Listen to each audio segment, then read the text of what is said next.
This is the 4th year the Expo's run. Is it meeting your expectations at the moment? Well, it's growing every year. We get more exhibitors, we get more audience here. We have a lot of teams from all over Europe. It's growing not that fast as in my dreams, but it's growing, and that's the most important thing. We see that esport becomes really modern, which is not always not only have positive aspects, but we have a real, connection to the communities. Many of the new esport things are only marketing pushed, but no real connection to the community. And all this, what happens here, is from the communities itself.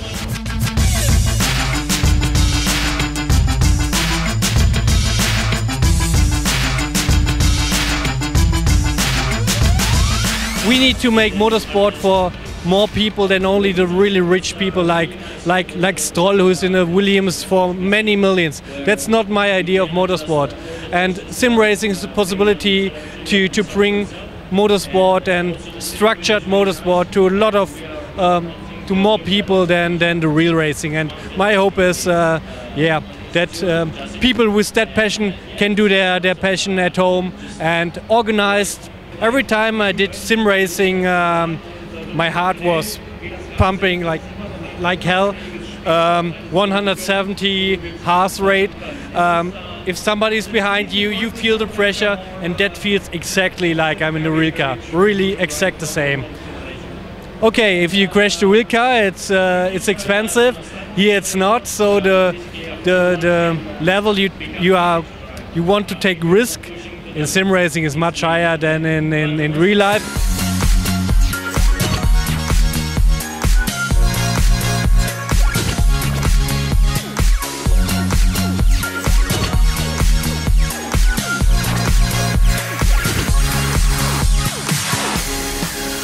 You bring in a new shift of products along then. Can you tell us a bit more about that? Yeah, so forever we've been working on an H-pattern shifter, but the everyday business has got in the way.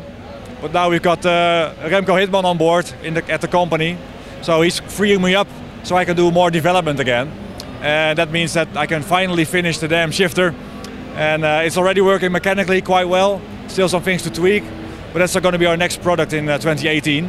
So still a few months off, but yes, finally a good new product, hopefully. You've been in the industry for a while. What would you say is your proudest achievement so far? Difficult question. It's when a real driver, like we get Wolfgang Ripe the other days, he gets in the sim and tells you it's perfect with the pedals and the wheel and the software. I mean, that's the biggest compliment you can get from some of the real drivers. We got our products in some really advanced racing simulators, for example, Van Amersfoort Racing, the Formula 3 team. They use our pedals day in, day out. So that's some real evidence that it works for professionals. And there are a lot of consumers as well who spend the money because they really want the high-end stuff.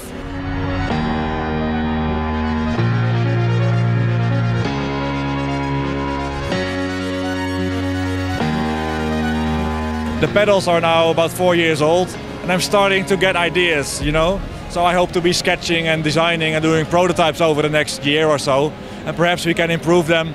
It would also be nice if we can reduce the cost a little bit, so we can, I mean, there will always be expensive and high-end. I always want to develop something I would use myself. That means a strong brake pedal, high forces, but perhaps we can do it at a slightly lower price. And, well, I like to go insane as well, so even more insanity, higher forces. Believe it or not, some people don't find the 130 kilos enough. So there is a market for even more brake force. So I'd like to go crazy over the next couple of years with more products. That's my goal anyway.